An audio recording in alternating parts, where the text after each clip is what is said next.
Assalamualaikum warahmatullahi wabarakatuh. Saudara-saudara sekalian, dimanapun Anda berada, semoga dalam keadaan sehat walafiat, tidak kurang satu apapun, dan selalu dalam lindungan Allah Subhanahu wa Ta'ala. Saudara-saudara, di dalam video ini ada berita yang mengejutkan sekali, ya, sekaligus menggembirakan, sekaligus memenuhi atau penuh harapan semoga itu bisa terjadi, terwujud, dan sekaligus membanggakan. Apa itu? Yaitu segenap pengurus PWILS atau Pejuang Wali Songo Indonesia Laskar Sabilillah akan menggugat status kewarganegaraan para imigran Yaman yang ada di Indonesia dan orang-orang Arab yang belum punya status warga negara Indonesia. Jadi ini ada sakut pautnya dari zaman penjajahan dulu, waktu merdeka. Itu kan penjajah dipulangkan, untuk Belanda pada pulang. Terus orang-orang Yaman yang dibawa Belanda itu, nah itu statusnya sekarang akan digugat. Karena mereka tidak mengurus kewarganegaraan loh. Jadi imigran-imigran Yaman, Habib-Habib, cucu Nabi palsu itu, tidak punya kewarganegaraan Indonesia sampai sekarang. Nah ini mau digugat ini, ya. Berarti kalau mereka tidak punya kewarganegaraan atau status kewarganegaraan Indonesia, bisa diusir dan dilarang menjabat sebagai pegawai pemerintahan atau pejabat pemerintah. Untuk itu, ayo kita saksikan bersama video berikut ini. Karena video berikut ini adalah panjang sekali, maka saya bagi menjadi beberapa bagian ya. Mungkin bagian 1, bagian 2, bagian 3, dan seterusnya. Tapi untuk itu, ayo kita saksikan bersama video berikut ini. Ya, sebenarnya gini, Kang Mas Subhan, itu di pasal 26 UUD 45 itu telah jelas. Kalau ayat 1 mengatur tentang siapa yang menjadi warga negara Indonesia. Yang pertama adalah orang bangsa Indonesia asli. Artinya mereka suku bangsa Indonesia asli seperti Jawa, Sunda, Madura, Minang, Batak, Makassar, Bugis dan lain sebagainya, Papua. Itu jelas. Dan Indonesia mayoritas O, C, dan itu otomatis menjadi warga negara. Dan gini, selain orang-orang bangsa Indonesia asli, suku-suku asli bangsa Indonesia, itu adalah orang-orang bangsa lain yang disahkan dengan undang-undang sebagai warga negara. Artinya bangsa lain pun bisa untuk menjadi warga negara Indonesia dengan mengajukan dengan suatu aturan-aturan tertentu, dengan suatu cara-cara tertentu untuk dapat disahkan. Misalkan naturalisasi, asimilasi, atau kalau sekarang marak sepak bola, misalnya bintang sepak bola itu ya, dia punya leluhur orang bangsa Indonesia asli, tapi dia masih harus mengajukan, dan itu sampai ke presiden. DPR pun sampai dibahas di DPR, artinya tidak mudah untuk menjadi warga negara Indonesia. Tolong nanti dijelaskan tentang asas warga negara Indonesia menganut sistem apa, Kang Mas Subhan. Itu yang pertama. Yang kedua, tadi Gus Suat bertanya tentang apakah tidak bisa dibuktikan warga negara itu hanya dengan memiliki KTP atau akte kelahiran. Tadi Kang Mas Subhan mengatakan tidak bisa karena itu urusannya dengan Dukcapil. Kewarganegaraan beda. Sebenarnya di ayat 2 Undang-Undang Dasar 45 pasal 26 itu diatur penduduk. Jadi penduduk Indonesia ialah warga negara Indonesia. Dan orang-orang asing yang bertempat tinggal di Indonesia. Jadi orang asing pun bisa menjadi penduduk Indonesia. Tidak serta-merta dia adalah warga negara. Jadi begitu. Iya, betul.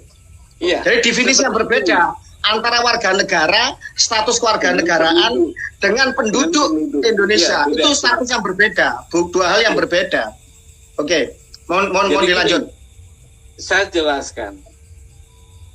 Berangkat dari pasal 26 Undang-Undang Dasar itu, kita bisa mengkategorikan bahwa warga negara Indonesia itu terdiri dari dua. Satu dari bangsa Indonesia asli, kedua dari bangsa lain yang disahkan dengan undang-undang. Artinya ada dua karakter WNI ini. Jadi yang berasal dari bangsa Indonesia asli dan bangsa lain yang disahkan dengan undang-undang. Itulah warga negara. Nah, siapa saja yang boleh? Semua orang boleh, tapi boleh di sini dengan syarat. Syaratnya apa? Mengajukan. Banyak syaratnya. Itu diatur dalam Undang-Undang Nomor 12 tahun 2006. Indonesia menganut ius sanguinis. Artinya bukan kelahiran. Menganut pada darah. Jadi warga negara Indonesia itu ngikut bapaknya, darah bapaknya. Misalnya warga negara Amerika kawin dengan perempuan Indonesia, itu anaknya kalau menurut Indonesia itu anaknya orang Amerika. Tapi menurut Amerika itu menganut asas ius soli, daerah. Jadi di mana tempat dia lahir, dia menjadi warga negara. Nah, di Indonesia dikasih pilihan. Nanti pada saat anak itu umur 18 tahun, disuruh pilih. Kau menjadi warga negara Indonesia di mana kau lahir, atau menjadi warga negara Amerika di mana bapakmu orang Amerika. Nah, begitu. Nah, kalau penduduk gampang. Karena orang asing pun boleh punya KTP. Tapi juga ada syarat. Yang jelas penduduk dengan warga negara itu beda. Kalau penduduk tunduk diatur pada pasal 26 ayat 2. Benar kan Mas itu? Kalau kewarganegaraan diatur pasal 26 ayat 1. Itu. Oke. Jadi beda. Jelas. Jadi beda. Beda pasalnya. Oke. Gitu. Dan ini saya penelitian di lapangan juga, ternyata orang-orang Tionghoa saudara kita itu mayoritas mengurus kewarganegaraannya. Makanya dia ada ganti nama. Itu dia tunduk pada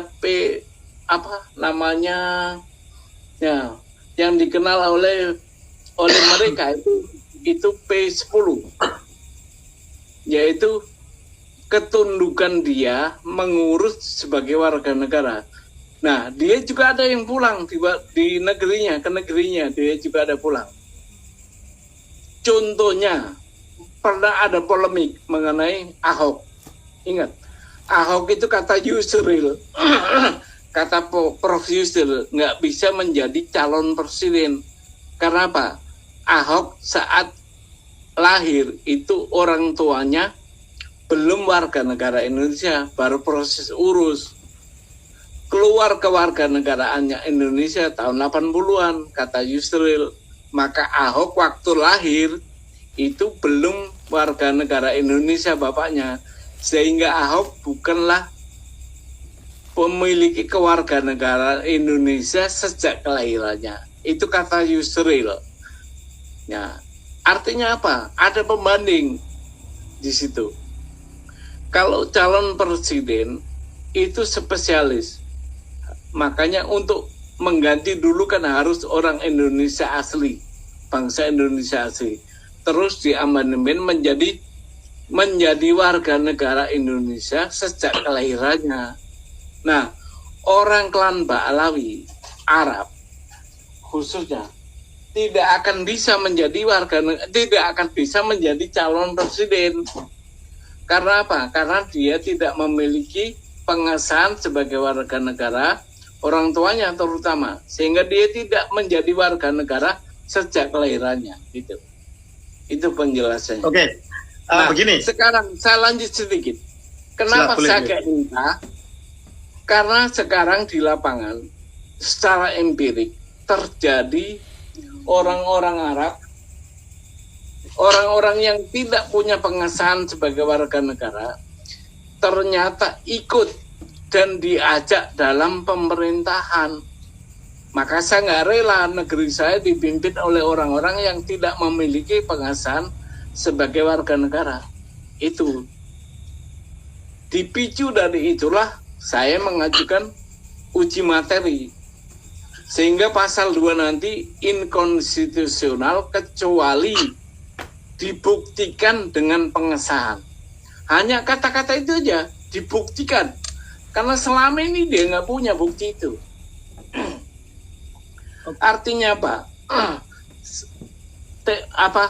Panah saya ini saya tujukan kepada siapa saja sebenarnya. Tapi kalau kena Pak Alawi itu ya alhamdulillah kena. Memang dia bukan WNI gitu loh. Oke, baik. Jadi gini, perjuangan Kang Mas Subhan sejak mahasiswa, itu nanti ditampilkan foto beliau bersama Gus Dur, Bung Adnan Buyung Nasution, kelompok-kelompok yang pro kebangsaan, pluralisme sejak zaman dulu. Terbukti beliau juga aktif di berbagai macam kegiatan di suku-suku pribumi asli Nusantara. Keresahan beliau, keprihatinan beliau bahwa telah terjadi kesalahkaprahan di dalam struktur hierarki kebangsaan ini, di mana ketika zaman penjajahan, tadi saya ulas ya, tadi beliau mengulas juga tentang segregasi kelas, pembagian kelas, warga elit adalah kulit putih, terus kemudian warga timur asing jauh itu warga kelas 2, Arab, India, Cina, dan lain sebagainya. Sementara pribumi kita disamakan dengan anjing kelas 3, Honden and Inlander for Verboden. Nah, seperti itu. Iya, betul, Nah, betul. Ini ternyata menurut eksplorasi beliau, penelitian beliau, hanya klan Arab atau mayoritas klan Arab, terutama klan Ba'alwi, begitu ya, yang ternyata tidak pernah mengajukan kewarganegaraan, sehingga bisa dikatakan mereka itu tidak sah untuk membuat organisasi. Berarti Robito Alawiyah tidak sah toh, karena dia organisasi yang menghimpun orang asing. Itu yang pertama. Yang kedua, berarti klan Ba'alwi tidak boleh menjadi one team press. Betul nggak? Betul. Tidak boleh klan Ba'alwi. Sebentar, tidak boleh klan Ba'alwi menjadi ASN, pejabat atau pegawai negeri. Yang kedua, tidak boleh menjadi TNI Polri, benar nggak? Betul. Tidak boleh menjadi jabatan publik, wali kota, gubernur, bupati, dan lain sebagainya, apalagi menteri. Betul apa tidak? Betul. Karena gini, saya jelaskan kenapa betul. Itu harus merujuk pada pasal 28D ayat 3. Di situ disebutkan bahwa setiap warga negara berhak memperoleh kesempatan yang sama dalam pemerintahan. Warga negara ya? Warga negara. Kalau dia punya pengesahan sebagai warga negara boleh. Kalau nggak punya nggak boleh. Haram hukumnya itu.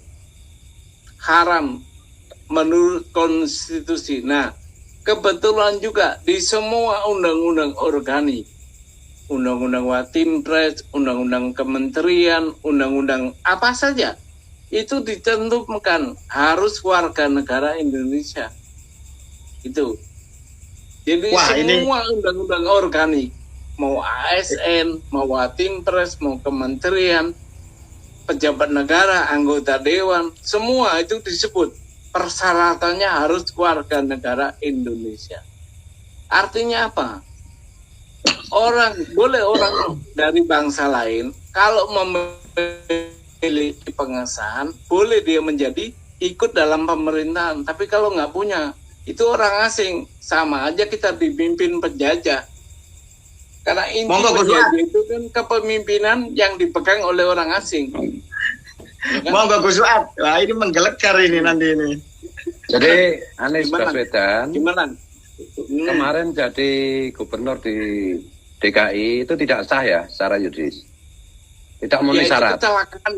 Itu kecelakaan tuh. Kecelakaan konstitusi kita tuh. Kemudian sekarang ini pejabat-pejabat bupati, wali kota atau gubernur atau yang di TNI atau yang di Polri dari klan Habib dan Arab lainnya itu berarti mereka secara yuridis wajib dipecat karena bukan warga negara Indonesia. Iya, Dan yang betul. pertanyaan Bukan. saya begini, Kang Mas Subhan. Gimana tuh?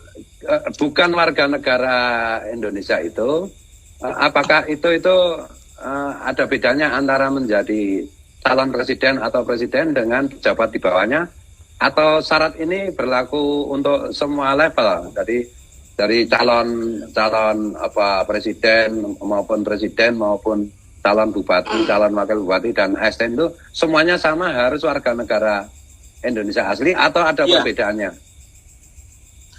Kalau hanya presiden yang disebut harus menjadi warga negara Indonesia sejak kelahirannya. Yang lain boleh, yang penting warga negara.